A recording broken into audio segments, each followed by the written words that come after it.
biggest problems in business is being able to scale up profitably. And the root cause is because marketing teams treat business prospects as if they're high street consumers.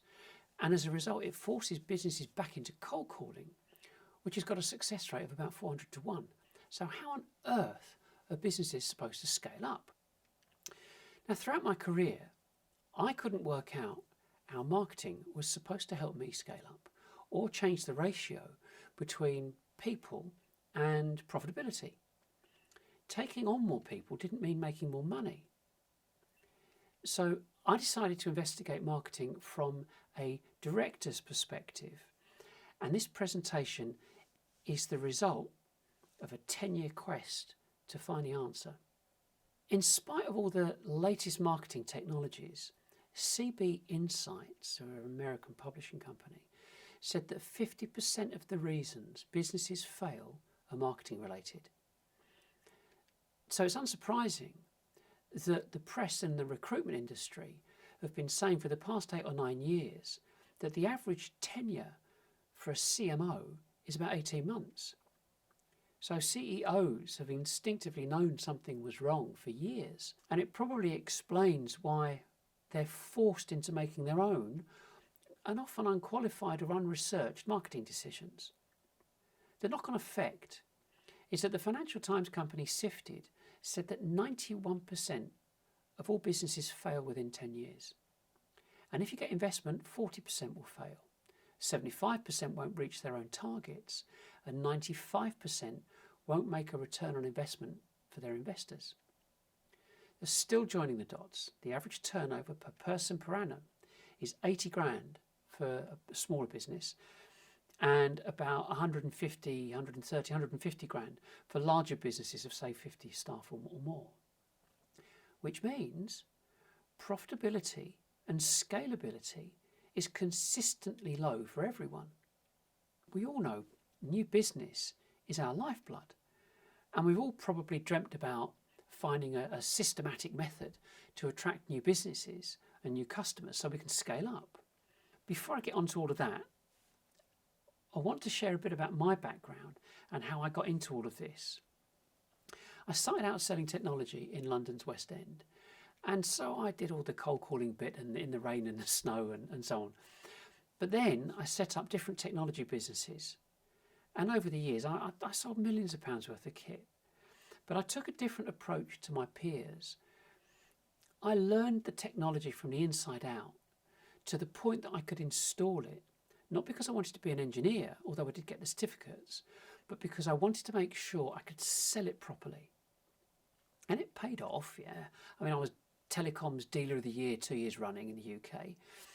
But I was always frustrated that I couldn't work out how to scale up my business profitably. Eventually, I switched and I became a full-time head of marketing for B2Bs to find out what was missing.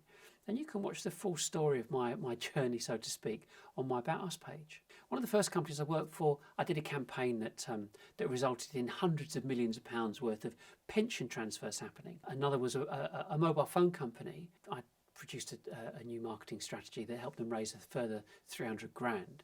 And I also designed an app which meant they ended up getting a healthcare award. I worked for a fintech startup. This time I had to go to Germany and present my plan. And they went, yep, okay. They gave me a 250 grand budget. And after launching in the UK, the first deal came in of 3.5 million in 10 weeks. Yeah, the story's mounted up. But I tell you this because it still wasn't good enough. But I was looking for a genuine, repeatable, scalable strategy. As directors, though, we don't have a choice. We have to keep pushing forward because the buck stops with us. The first business I started with a business partner crashed and burned. So I've been there and got the t-shirt. 3 months after starting my second business, this time on my own, my 4-year-old daughter died after a bicycle accident when she was out with my first wife. But as directors, we don't get to put our companies on hold, whether we're crushed with grief or not. 3 years later, after that, I had a quadruple bypass, and I was only 34. But as a director, I had a responsibility towards obviously my family and my staff, and I had to keep going at the same rate pretty much within weeks after the operation. So a few years after the bypass, I got divorced, and that dragged on because of the children and so on. But I say all of this because we've all got stories that deeply affect us. But we're directors, right? We're committed to our families and have a legal obligation to our staff and our suppliers and our customers, irrespective of the trials we're going through. Because of my frustrations, I pulled marketing apart. I learned about it from the inside out, and I put it back together again. And the new approach that I came up with would eventually empower business owners to set the goals for marketing and not the other way around. According to Gartner, 83% of prospects research digitally before they engage or want to engage with a salesperson. And 44% of millennials prefer a salesperson-free purchase.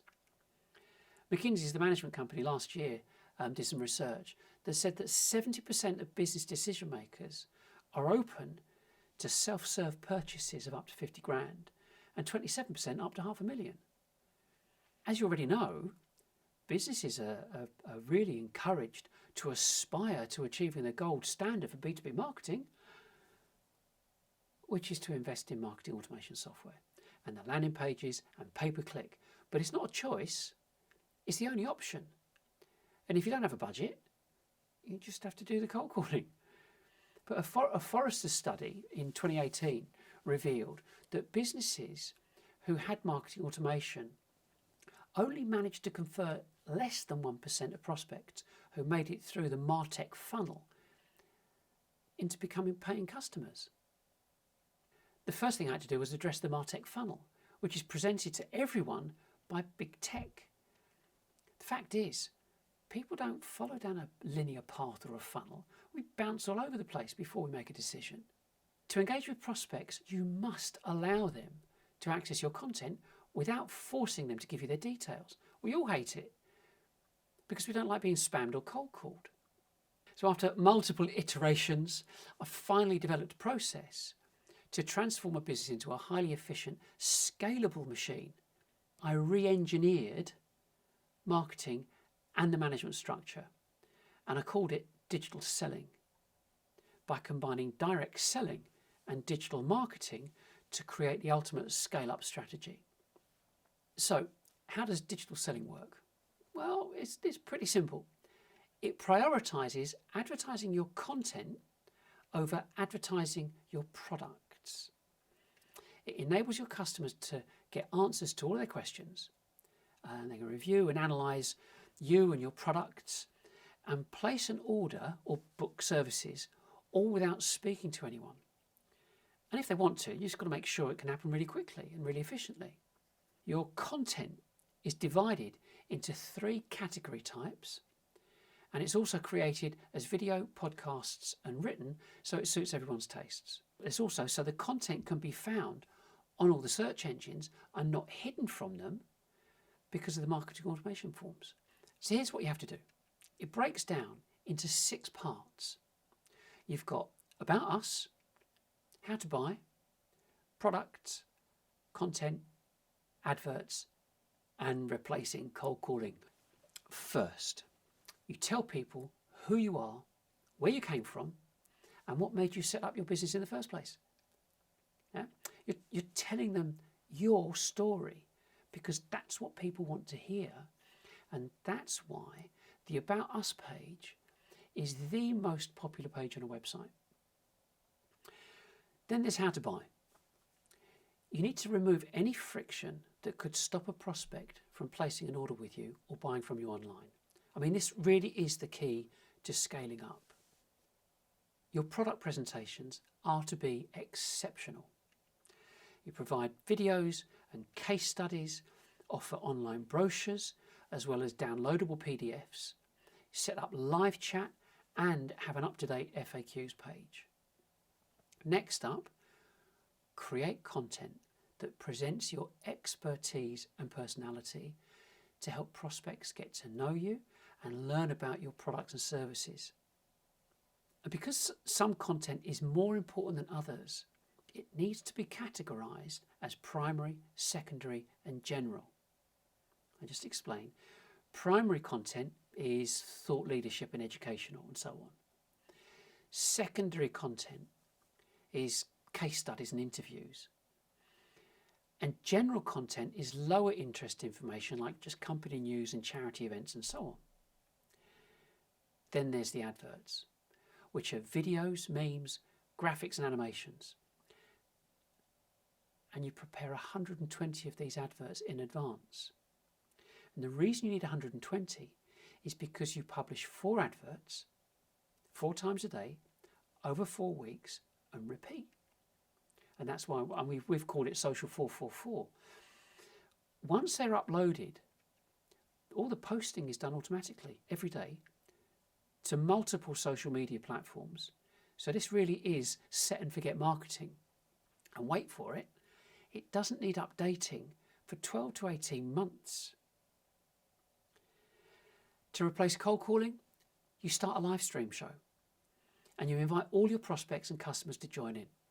And they can ask questions and listen to interviews and so on anonymously, all from the comfort of their mobile phone or tablet. And to promote your show, email your database every week. Tell them what happened the previous week and what's planned for next. And if you haven't got enough contacts, buy an email list, upload it to your CRM, and also upload it to LinkedIn and do a pay-per-click campaign to appear on that target market's newsfeed, and email them once a week as well about what you're doing in the live stream. I mean, it is as simple as that. So, we've taken care of the marketing part, yeah? The next step is to re-engineer the organisational structure in line with digital selling. So typically, businesses have got 3 departments: IT, sales and marketing. So I've renamed them technology, revenue and content. So starting with technology, you move all the marketing operations, including the website, email distribution platform, user experience, customer experience, and importantly, internal training, to be managed under the umbrella of technology. So then we've got the revenue team, and this includes pre-sales, field sales, customer insights, customer success, and any other revenue generating activity of the business. And finally, content, which used to be marketing, but we call it content. The CMO is now called the editor-in-chief because they're running a publishing and production operation.